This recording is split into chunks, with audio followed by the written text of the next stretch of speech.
C, let's go back to C. C,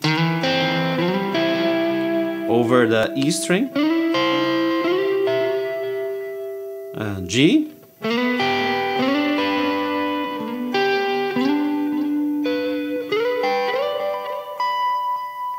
D,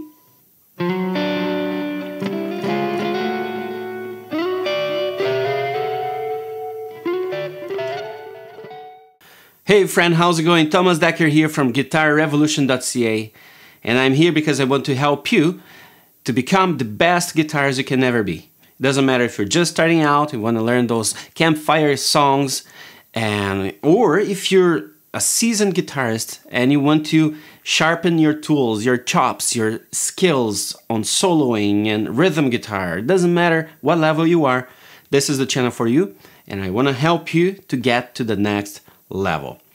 Well, in this video, I want to talk about the intervals of sixth, okay?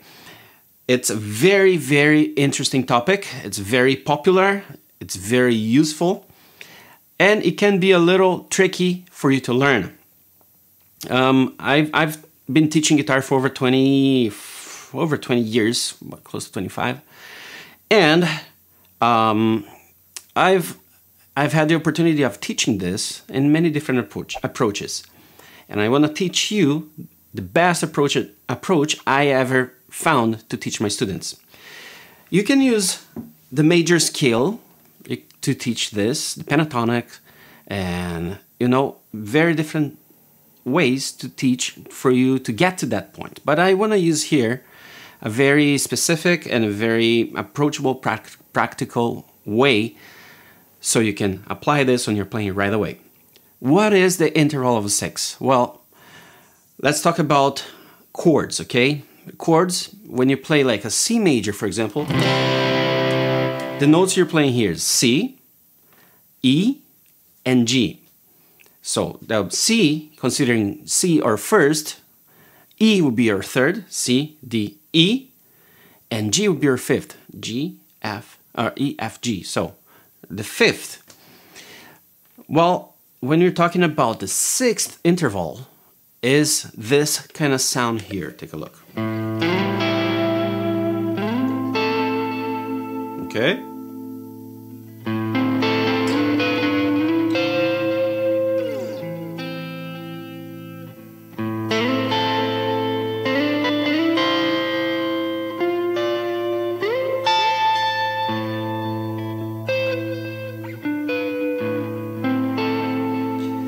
You see, I'm not playing a full chord, but you can hear when I'm on the chord, right? So I'm selecting a few notes from the chord, in this case A minor. So, and the distance between those two notes, for example, when I'm playing this or this, the distance between this note to this note is a sixth. So it's not the third, it's not the fifth, but the sixth, between this note and this. So here it is a C, and this is an A. C, D, E, F, G, A. Sixth, right? And the sound of it is so nice. And here I'm playing an E and a C. E, F, G, A, B, C. Again, six. All right, like I said, there are many different ways you can learn this. One of them is using the scale. Get a major or a minor scale, and on top of each note of that scale, you're gonna add the sixth. So we can isolate in one string, and from there you can add the sixth to it. And it's very good, it's very approachable, very, useful. But the way that I want to teach you here is a little bit easier to understand and to apply right away. We're gonna base our intervals on the chords, okay? For example, a major chord, C major. We're gonna isolate two notes from this. And the first is gonna be C, and the E. So C on the B string, finger 1, and E with finger 2 on the D string. So my finger 2, fret 2 on D string, finger 1, fret 1 on the B string. So this belongs to the chord C. Well, when you play C major, it's right there, right? So we're not gonna play the full chord, we're gonna play just those 2 notes.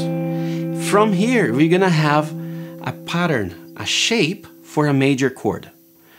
Whenever you have a major chord and you put your finger 1 over the root on the B string and the finger 2 on the D string, using this shape here, you have the 6th for that root, finger 1 on the root. So C, G on the fret 8, E, B, A, D, right? So that's the pattern for the major. From that, and that works by the way, if your root is on the E string. So C on the E is on the 8th fret.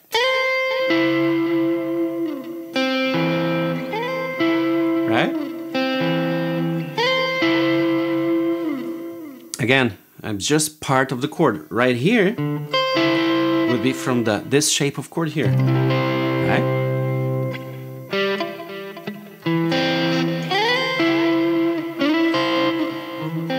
And with time and practice, you get the hang of it to always fall on the root with finger 1 and place the finger 2 strings up, 1 fret forward, right?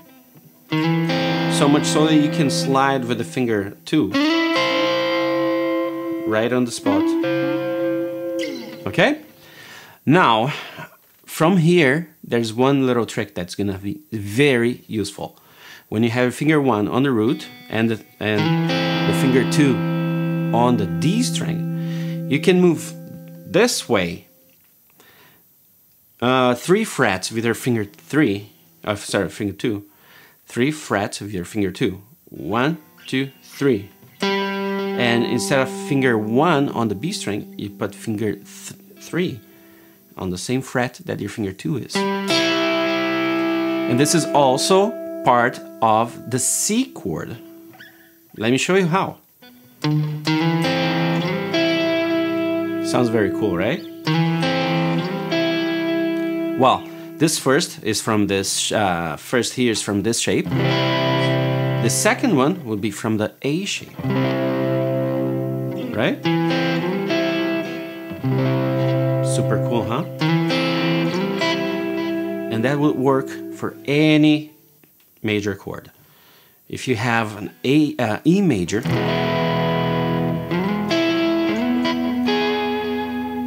if you had D major, again, I'm always finger 1 on the root, finger 2 on the 2 strings up, 1 fret to forward, and then I move again forward 3 frets with my finger 2, 1, 2, 3, and add my ring finger on the same fret but 2 strings below. And then you have the connection between 2 shapes, but selecting the notes there. That will work for any major chord, okay? C, I don't know, C sharp. C sharp, that's a better example. C sharp is not a bad example. It's not a bad example at all. C sharp is right here, right? C sharp. What if the root is on the E string here, the little E? Okay, same thing. G major. Move 3 frets forward. And there you have. So here belongs to this shape of chord, right? If I move 3 frets forward and you use this second shape here, it will belong to this chord shape. That is the D shape, right?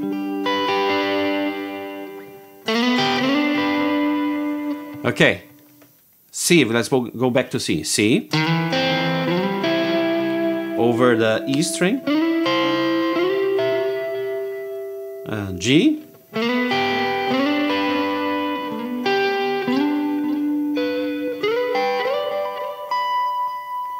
D,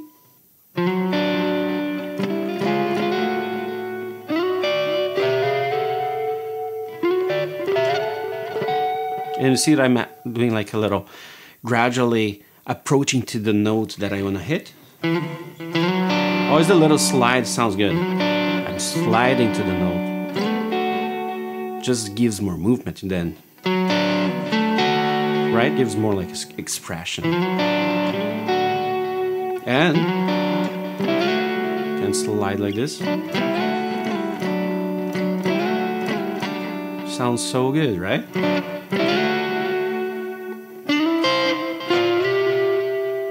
And so on. So that's for the major. Let's take a look at the minor. For major chords, we have this shape here, right? C major. Now for minor, we're gonna have to flat this note here. So let's bring it back, and let's, instead of finger 1 on C here, let's use your finger 3.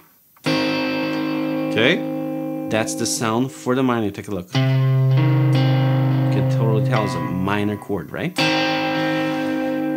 So it's always gonna be like that for the minor. Finger 3 on the root, finger 2 to strings up, same fret. Okay, let's see E minor, E minor, E minor. Right? Let's see A minor.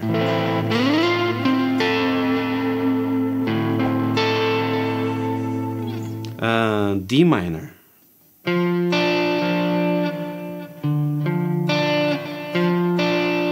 Right?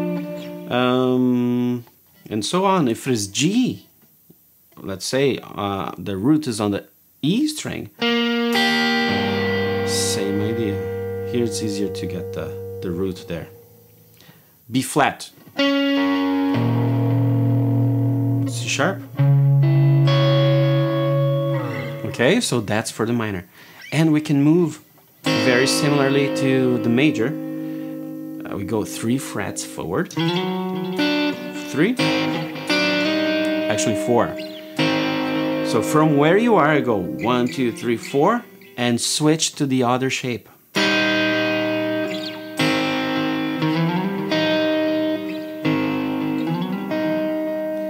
Okay, so then here you have the shape of C minor right here. Let me use now the key, the root on E, so. Sounds so good, right? Let's see, on the E string, root on the E string. Same movement.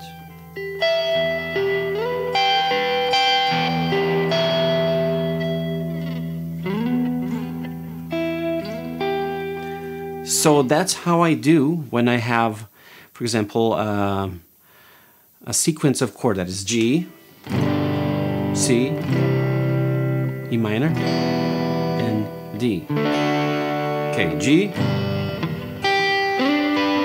C, E minor, D. Oh, there. G, C, E minor, D. Why would you do this? Why would you use this? That's a way for you to layer your guitars, right? You have options here to use this when you have like a full band, instead of be playing D.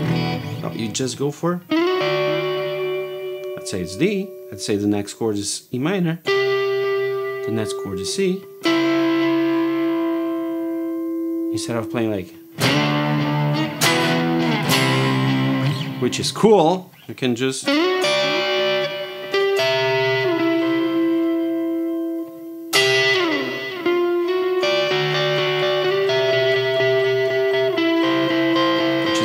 cool. I love that. So that's I think the first step for you to learn the sixth. Practice those two shapes over the minor, or start with the major. Start with the major. Get very familiar. Major. Okay. And then do in different keys using mainly these four strings. Forget the two top strings for now. Two low strings. Now, major, get a song that you know that has chords and practice that using just these sixth intervals on top of the chords instead of playing four full chords. And practice the minor as well. And you will see how many cool lines you will come up with. It's a very, very fun way to play. It's very tasty. It's tasteful. It just sounds good, right? When you're playing the sixth intervals. It's just good like that. Okay, so it's another way for you to play guitar, for another way for you to do rhythm, and you can add that also in your soloing. You don't need to use just as a rhythm tool. No, you can throw that on your soloing, your improvising, and make that interesting as well. Sounds good? If you like this kind of stuff, if you feel like, yeah, you want to learn more, I want to invite you to click on the link below and watch my workshop I put together for you, where I'm going to teach you 5 simple shifts that you need to do for you to become a real lead guitarist, the lead guitarist you want to be. You know, my students have been following these 5 steps, and they've been reaching amazing results. Just click the link below, and you know, it's for free. There's no charge. It's about 40 minutes long, if I'm not wrong. And follow those 5 steps. Follow those 5 simple steps so you too can get to your goals, hit your goals, your results in no time. Again, just click the link below, register, watch, completely free, no strings attached, and follow those steps, and you will hit your goals in no time. I'm here. I want to help you, and I hope this is helpful. I know I helped tons of other people with this material alone of this video, and even more bigger results with that workshop. All right, see you in the next lesson.